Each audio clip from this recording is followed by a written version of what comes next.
Let me tell you about a morning 3 years ago. I was sitting with my father, he was 71 at the time, and I watched him look down at his own hands, fingers cold, tips slightly numb. He looked up at me and said, "I drink water all day long. Why does my body still feel like this?" That question stopped me cold, because he was right. He drank plenty of water.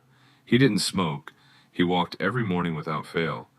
He was doing everything the way people said to do it, and yet his body wasn't responding the way it did when he was 50. So I started reading, not health blogs, not YouTube videos. I mean actual peer-reviewed research, published clinical trials, meta-analyses, the kind of studies that go through independent scientific review before anyone is allowed to call them evidence. And I found something, not a miracle, not a secret your doctor is hiding from you, something more honest than that, and in my opinion more useful. Here's the truth. After 60, your body produces significantly less nitric oxide, the molecule that tells your blood vessels when to relax and open wide. This is not a fringe claim. It was confirmed by researchers at the University of Naples, published in the journal Hypertension, and it helps explain why so many older adults do everything right and still experience cold hands, heavy legs, afternoon fatigue, and that frustrating feeling that their body just isn't responding the way it used to. The water is there. The biological signal is weaker. Now here's what I also found. Certain things you can add to water have genuine, measurable, peer-reviewed evidence behind them. Evidence that they support nitric oxide production, reduce arterial stiffness, or improve how blood moves through your vessels. In this video, I am going to share 5 of them with you. I will tell you exactly which studies support each one, what the actual numbers showed. Not inflated, not exaggerated. And I will tell you straight when the evidence is strong and when it still has limits. I will also tell you clearly when something could interact with medication, because if you are over 60 and managing a health condition, that information matters more than any recipe. No fake doctor names, no studies I invented, just the science, the honest numbers, and what you can actually do with this information starting today. Stay until number 1. Because the evidence behind it is strong enough that it has been studied by 4 independent research teams across 3 countries, and the results were consistent every single time. But first, I want to ask you something simple. How old are you right now? Drop your age in the comments below. I read every single one, and your answer will help me make future videos more relevant to exactly where you are in life. Now let's begin. Context segment. Why this matters after 60. Before we get into the 5 additions, I want to give you 30 seconds of real biology, because understanding the why makes everything else make sense. Your blood vessels are lined with a thin layer of cells called the endothelium. When you are young and healthy, those cells constantly produce nitric oxide, a molecule that acts like a signal telling the vessel walls to relax, widen, and allow blood to flow freely. After 60, that production drops. Research published in Hypertension by Tade and colleagues documented this clearly.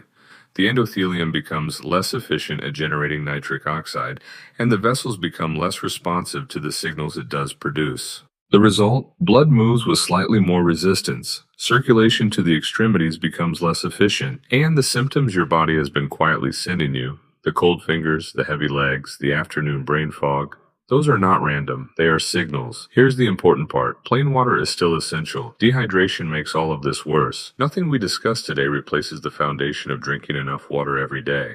What we are talking about are specific additions, compounds with published evidence that they support the biology your body has been gradually losing. And one more thing before we start. I will be honest about what the evidence actually shows. A 7-point drop in blood pressure is not the same as reversing 10 years of arterial aging. I will give you the real numbers. You deserve that. You deserve. Number 5. Warm ginger water. Evidence level.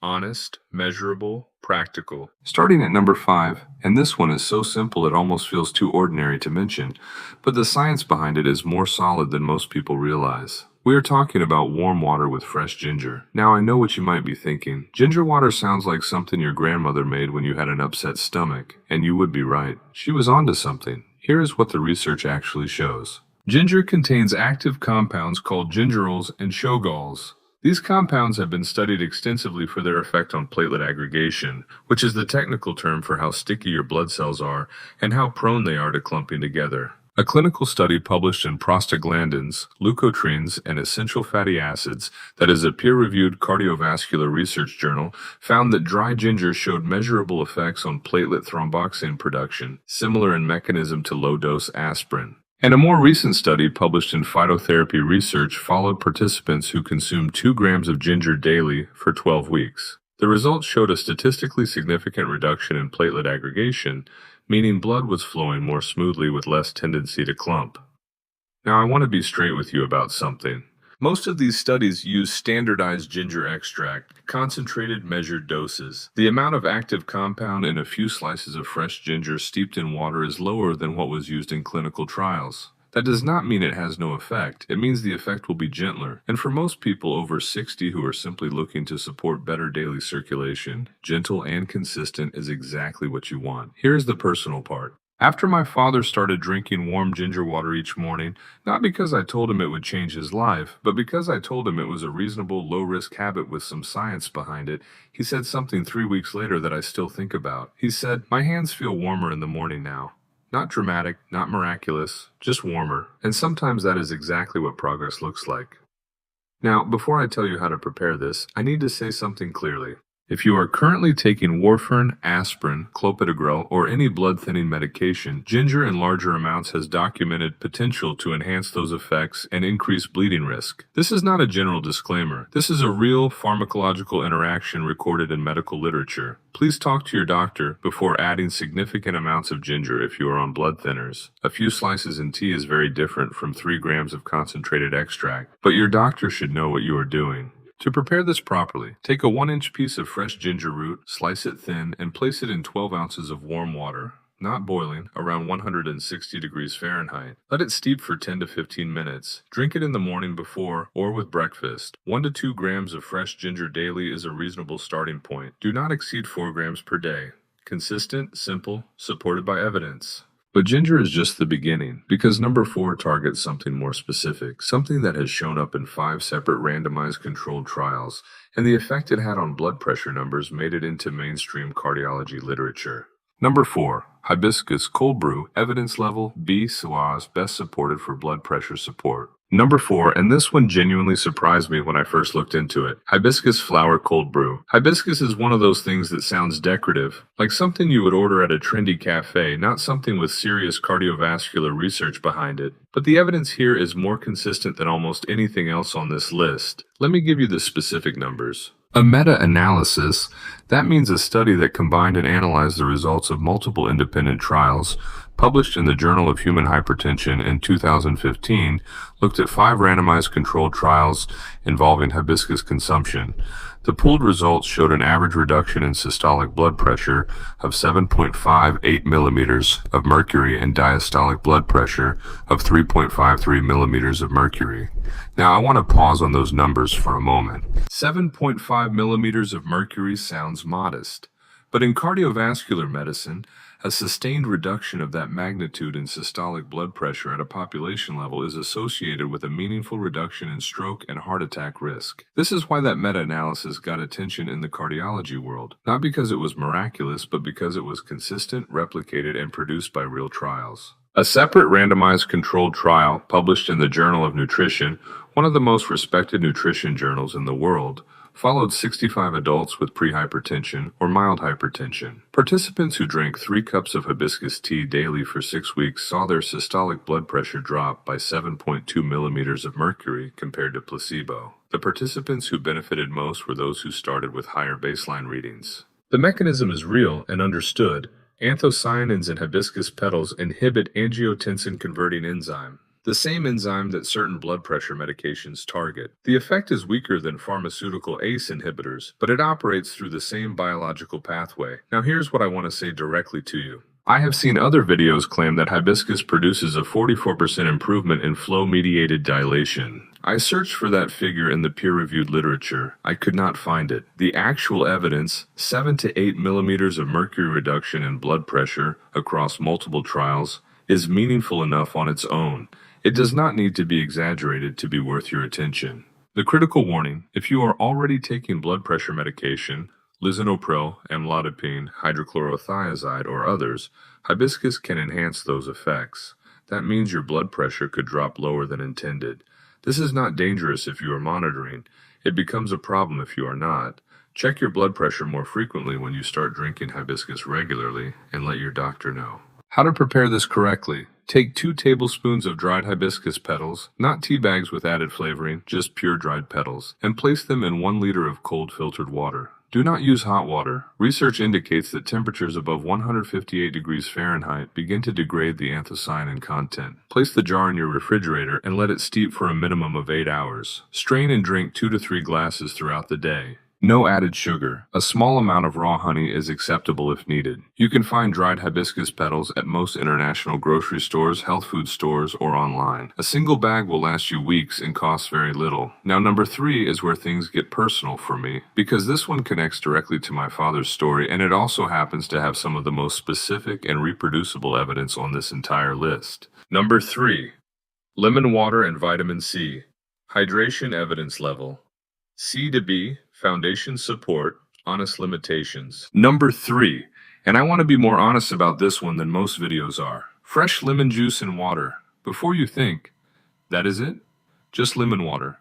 Let me explain what the evidence actually says, what it does not say, and why I still think this belongs on this list. Lemon is one of the most accessible sources of vitamin C available to most people. And vitamin C plays a specific documented role in vascular health, not as a dramatic circulation booster, but as a protective molecule for the cells that line your blood vessels. Here is the science. A meta-analysis published in the journal Atherosclerosis in 2014, led by researcher Amar Ashore and colleagues, analyzed 44 separate studies on vitamin C and endothelial function. The combined finding, vitamin C supplementation produced a statistically significant improvement in endothelial function, particularly in people with elevated cardiovascular risk factors. The effect was most pronounced in those who had lower baseline vitamin C levels. The mechanism, vitamin C protects a molecule called tetrahydrobiopterin, which is essential for endothelial nitric oxide synthase, the enzyme that produces nitric oxide in your vessel walls.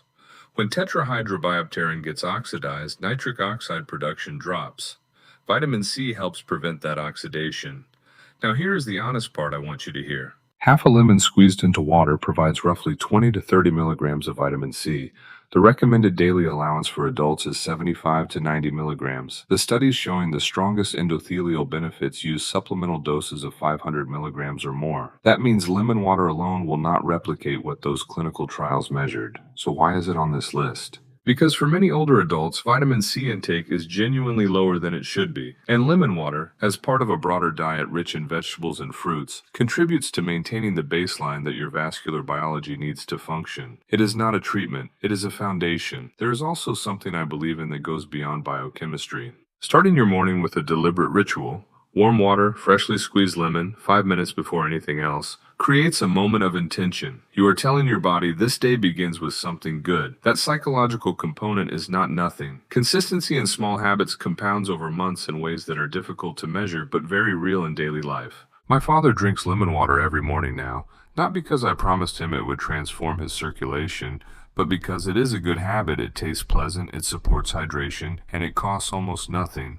Sometimes the value of a habit is not just biochemical. How to prepare. Squeeze half a fresh lemon into 12 to 16 ounces of warm water. Drink it in the morning before or with breakfast. If you want to meaningfully increase your vitamin C intake, focus on eating more bell peppers, broccoli, strawberries, and citrus fruit throughout the day. Those will move the needle far more than a single glass of lemon water. Now, number 2 is where the evidence gets significantly stronger, and where I need to give you a very specific warning that other videos on this topic consistently fail to mention. Number 2. Turmeric, black pepper, and healthy fat water evidence level.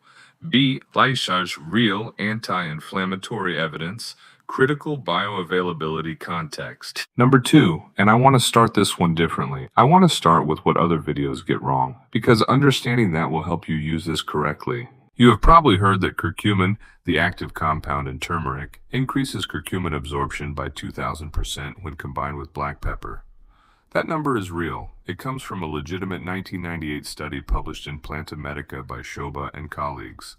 The researchers found that piperine, the active compound in black pepper, enhanced the bioavailability of curcumin by approximately 20-fold in human subjects. So that part is true. What other videos do not tell you is that even with piperon, curcumin absorption from dietary turmeric remains relatively low compared to standardized pharmaceutical extracts, and the dramatic statistics you see in other videos, 42% reduction in arterial stiffness, 51% reduction in inflammatory markers from Johns Hopkins. I reviewed the research database. Those specific figures do not appear in any peer-reviewed publication I could locate. Here is what the real evidence actually shows, and it is still worth your attention. A randomized controlled trial published in Nutrition Journal in 2017 followed 72 participants who received curcumin supplementation. Results showed statistically significant improvements in endothelial function markers and reductions in oxidized LDL cholesterol, the type of cholesterol most associated with arterial plaque formation. A meta-analysis published in Pharmacological Research in 2019 analyzed multiple trials and found that curcumin produced a statistically significant reduction in C-reactive protein, a key marker of systemic inflammation, by approximately half a milligram per liter on average. That is not 51%, but in the context of chronic low-grade inflammation that accelerates vascular aging, it is clinically meaningful. The anti-inflammatory mechanism is real. Curcumin has been shown to suppress NF-κB, a molecular pathway that drives chronic inflammation in blood vessel walls. This is peer-reviewed biology, not marketing language. Now the warning I need you to hear clearly. Curcumin has documented interactions with blood-thinning medications including warfarin. It may also interact with certain chemotherapy drugs and affect iron metabolism with long-term high-dose use. If you are managing any of these conditions, do not add turmeric supplementation without talking to your physician first. How to prepare this properly. Heat 12 ounces of water to just below boiling, around 190 degrees Fahrenheit. Add 1 teaspoon of turmeric powder, 1/8 teaspoon of black pepper, and 1 teaspoon of coconut oil or a small amount of whole milk. The fat is genuinely important here. Curcumin is fat-soluble, and without dietary fat present, absorption drops significantly. This is not marketing. It is basic pharmacokinetics. Stir well and drink slowly over 10 minutes. One honest expectation, you will not feel a dramatic sensation within 20 minutes the way some videos promise.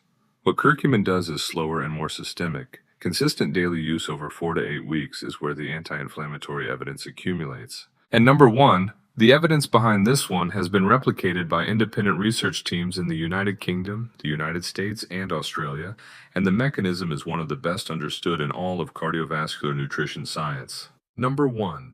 Diluted beetroot juice. Evidence level A. Strongest and most consistent evidence on this list. And here we are at number 1. Diluted beetroot juice. I know, you were expecting something more exotic, something that sounds more impressive. But after spending months going through the research on natural approaches to vascular health, the evidence that kept appearing consistently across independent research groups across continents, across different populations, pointed to the same thing every time. Dietary nitrates, and the richest natural source of dietary nitrates available is beetroot. Let me walk you through exactly what the science shows. The mechanism was first clearly documented by researchers at the University of Exeter in the United Kingdom. The pathway works like this. When you consume dietary nitrates from beetroot, bacteria naturally present in your mouth begin converting nitrate to nitrite. That nitrite is swallowed and then further converted in the acidic environment of your stomach into nitric oxide, the same molecule your endothelium has been producing less of as you age. This is not speculation. It is a well-characterized biological pathway that has been replicated dozens of times across independent laboratories. Now the specific evidence. A landmark study published in the American Journal of Physiology, Vanatalo and colleagues at the University of Exeter found that participants who consumed approximately 500 milliliters of beetroot juice experienced a significant drop in systolic blood pressure of roughly 6 millimeters of mercury within 2.5 hours. Blood flow to muscles increased measurably. These were not people in extraordinary health. These were ordinary adults. A study published in the journal Nitric Oxide by Presley and colleagues at Wake Forest University specifically studied older adults. Participants who consumed high-nitrate beetroot juice showed a 16% increase in blood flow to the frontal lobe of the brain, a region associated with executive function and cognitive performance, compared to a low-nitrate control drink. 16%. That is a real number from a real study with a real control group. A meta-analysis published in the Journal of Nutrition by Cervo and colleagues analyzed 16 separate studies on dietary nitrate supplementation. The combined finding, dietary nitrates reduce systolic blood pressure by an average of 4.4 millimeters of mercury across the pooled data. Consistent, replicated, peer-reviewed. Now I want to give you the personal piece. When I showed my father this research, not the YouTube videos, the actual journal abstracts, he asked me one question. He said, "Is this the kind of thing that actually works or the kind of thing that sounds like it works?" And I told him honestly, this is one of the few things in natural cardiovascular health where the evidence is strong enough that sports scientists, cardiologists, and exercise physiologists are all looking at the same data and reaching the same conclusions. That does not happen often. He started drinking diluted beetroot juice 3 mornings a week. 3 months later, his morning blood pressure readings, which he tracks at home, averaged 6 points lower than they had been. Is that entirely the beetroot? Probably not. He had also improved his diet and was sleeping better. But his doctor noticed the trend, and my father's hands are warmer. 2 warnings that are genuinely important. First, if you are taking blood pressure medication, dietary nitrates can produce an additive effect. Your blood pressure may drop lower than your medication is calibrated for. Monitor it closely and inform your physician. Second, if you are taking sildenafil, tadalafil, or any medication in the PDE5 inhibitor class, which includes drugs prescribed for both erectile dysfunction and pulmonary hypertension, combining them with significant nitrate intake can cause a dangerous drop in blood pressure. This is not a rare theoretical risk. It is a documented pharmacological interaction. Speak with your doctor first. One additional note. Do not use antibacterial mouthwash immediately after drinking beetroot juice. The bacteria in your mouth are essential to the nitrate to nitrite conversion that makes this work. Using strong mouthwash eliminates those bacteria and significantly reduces the effect. Research from the University of Exeter confirmed this directly. How to prepare this? Mix approximately 100 milliliters of pure beetroot juice, no added sugars, not from concentrate, into 300 milliliters of water. Drink it approximately 2 to 3 hours before physical activity for peak effect, or in the morning for general daily support. If you prefer whole beets, roast or steam 1 medium beet, blend it with water, and strain. The nitrate content is comparable. Your urine and stool may turn red or pink. This is harmless. It is simply the natural beetroot pigment betanin passing through your system. It is not blood. Do not be alarmed. Start with 3 times per week and observe how your body responds before making it a daily habit. Closing. The honest summary. These 5 additions, ginger, hibiscus, lemon water, turmeric with black pepper, and diluted beetroot juice, represent some of the most consistently supported natural approaches to vascular health that current science has to offer. But I want to leave you with something more important than a recipe. Every single one of these things works best as part of a larger picture. Regular movement, even 30 minutes of walking daily, has stronger evidence for cardiovascular health than any drink on this list. A diet built around vegetables, lean protein, and whole grains matters more than any individual ingredient. Quality sleep, stress management, and not smoking, these move the needle more than anything I have described today. What these additions can do is support the biology that those foundational habits create. They are not shortcuts, they are complements. And one more thing I need to say directly. If you are over 60 and you have been experiencing persistent cold extremities, significant fatigue, unexplained shortness of breath, chest discomfort, or dizziness, please do not let a YouTube video be your primary response to those symptoms. Those are signals worth bringing to a doctor, a real doctor who knows your medical history, your medications, and your body. These drinks are not diagnoses, they are habits. I started this video with my father sitting at the kitchen table looking at his hands. He still does that sometimes, but less often now. And when he does, he reaches for his morning ginger water, and then he gets up and goes for his walk. That is what this is really about. Not miracle cures, not secrets your doctor is hiding from you, just small, consistent, evidence-supported habits, chosen honestly, applied patiently, and built around a foundation of real medical care. If this video was useful to you, please share it with someone you love who is over 60, not because it will change everything for them overnight, but because they deserve honest information. All the studies I referenced today, authors, journals, publication years, and where available the DOI links, are listed in the description below. I encourage you to read them, question them, bring them to your next doctor's appointment. That is how this should work. I will see you in the next video, where we will look at the 5 movement habits with the strongest evidence for cardiovascular health after 60. Take care of yourself, and take care of the people around you.